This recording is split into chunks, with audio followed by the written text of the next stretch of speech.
अस्सलाम वालेकुम। उम्मीद है आप सब खैरियत से होंगे। दोस्तों, मैं हूं डॉक्टर हाफिज़ मुज़फ़्फ़र हुसैन और आज हम बात करेंगे पाइल्स यानी बवासीर पर। मसरूफ़ियत की बिना पर ज़्यादातर लोग घर का खाना या सादा खाना नहीं खा पाते और जिसकी वजह से मुख्तलिफ़ किस्म की बीमारियों का शिकार हो जाते हैं। मसलन मैदा, कब्ज़ और बवासीर जैसी बीमारियां उनको लाहक हो जाती हैं। एक रिपोर्ट के मुताबिक 70% लोगों में बवासीर जैसी बीमारी पाई जाती है।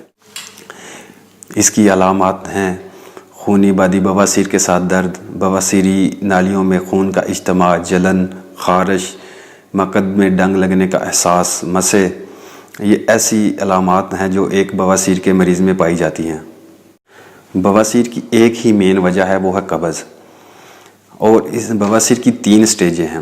फर्स्ट स्टेज में मसे मकद के अंदर ही रहते हैं, जबकि सेकंड स्टेज में मसे बाहर भी आ जाते हैं और अंदर भी चले जाते हैं, जबकि थर्ड स्टेज में मसे बाहर ही रहते हैं और इन्फेक्शन पैदा करते हैं और ये ज़्यादा ख़तरनाक सूरत है और डॉक्टर इस सूरत में ऑपरेट ही बताते हैं।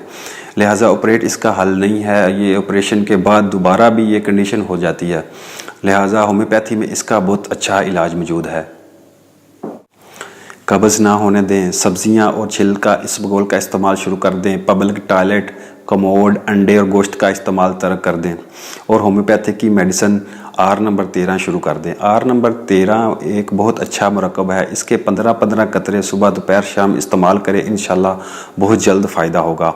अगर आपको मेरी वीडियो अच्छी लगी है तो मेरी वीडियो को लाइक कर लें, मेरे चैनल को सब्सक्राइब कर लें। शुक्रिया, वस्सलाम।